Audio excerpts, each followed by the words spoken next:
Ian Lazarus, and today we're with Jeff Rosenberger, and we're going to talk a little bit about Atlantic City, what it used to be, and what it is today.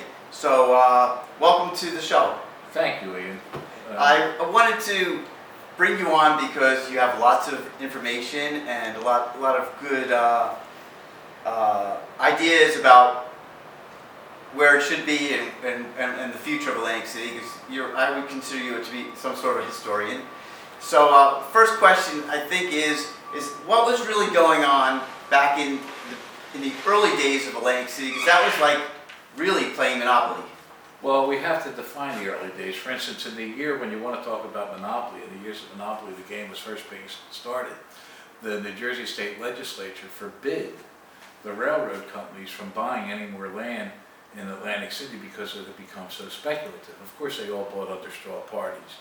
So the next, there were a few different periods like this, but the next period was the casino era. I imagine that's what you're talking about. Right. Is what was it? I would sit there as a young man. I was 18, 19 years old. Actually, the casinos opened the weekend I graduated college, but I remember I could sit there and sell a property in the morning and sell it that afternoon for $10,000 more, or $5,000 more, which was a lot of money at that time. I'm now selling property for what the prices were then, back in '78. And it's a good thing, not a bad thing, because property is moving again. So. Okay. So I've watched, since I came to town in 1983, 4, maybe 5 waves, or cycles, if you want to call it. Ups, downs, recession, internal political issues. Historically in Atlantic City, and it kind of historically at the shore is more of a boomer bust mentality, for the simple reason that if something's not needed, if you have a tough economy that year, the first thing that you don't need is a summer home. So they go on the market, or they're buying up because the market's slow. And that's very dependent on stock market, on how the economy in general is doing. Now Atlantic City creates a pocket, kind of in Atlantic City, we didn't go through a little bit of a recession, we went through a depression. We're still smack dab in the middle of a depression, but obviously there's cautious optimism, which is fueling the market and the prices. You can see, last year the median price was about $40,000, this year it's about $60,000.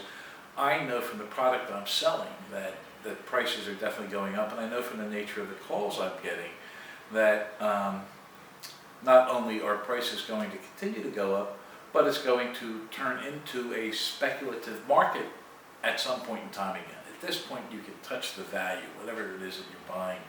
Not only can you touch the value, you can touch the bricks and sticks that would go into making up more than half that value. Like literally, if you. Well, and that was the difference between the propped up casino pricing, because of the potential that the casinos were going to buy properties around their property, which held the prices up, which is no longer there. So now that intrinsic value is now brought back to some actual value.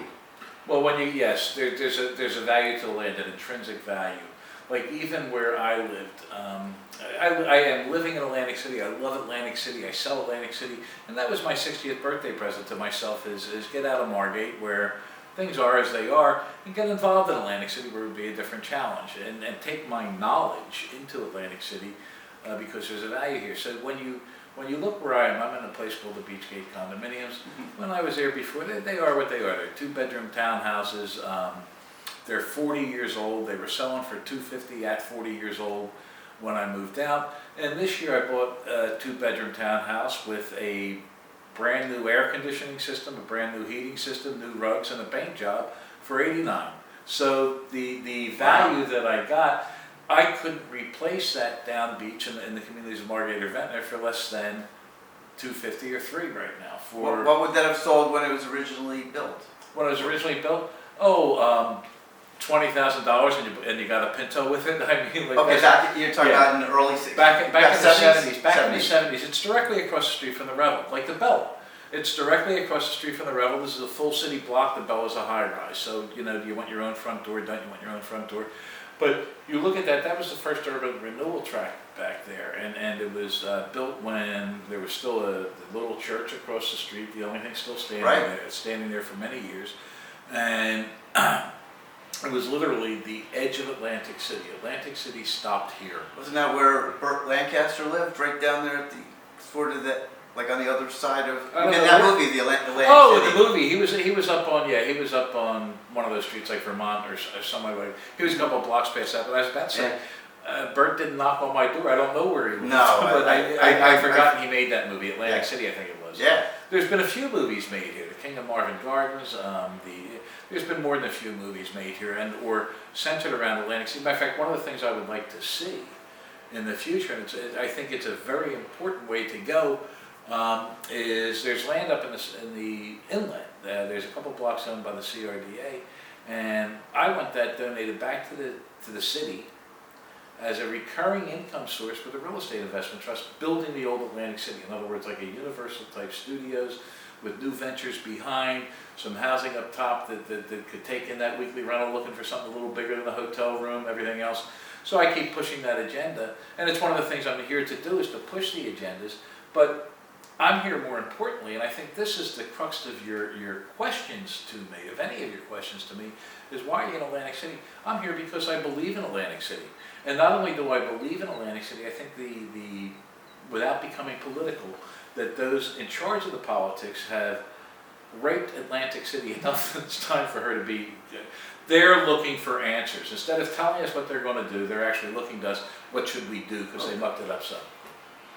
Would you say that they were basically figureheads to the casino elite that kind of were pushing them around? If you read the history of Atlantic City, let's start with, we all know the book Boardwalk Empire. Okay, right. That's the 20s, when the mob ran the town, everyone had money, everyone was fed, they all got theirs, the mob got most, but they all got theirs. And I'm thinking of Minnie Singletary, I remember interviewing her once, and she's talking about how during the Depression, if it was coal on the north side, the trucks would go down the street dropping coal on the north side. We needed someone buried, like everyone was taken care of. It was a different kind of, I want to say, welfare system. The welfare system bought you a different kind of vote, it bought you a different kind of loyalty. So you go from there to the book Boardwalk Jungle. Read Boardwalk Jungle. And Boardwalk Jungle talks about the advent of the casino era. It talks about Abscam. And what does it talk about the most? It talks about then Governor Brendan Byrne coming in. The casinos were writing legislation. He comes in and decides that he doesn't like the old buildings. Let's knock half of these down. Yet the beauty of Atlantic City had been her very architecture. We had, because it was the world's playground, who was pulling visitors from New York and Philadelphia, urban centers that other people couldn't pull visitors from, anything that was architecturally unique once sat in this town.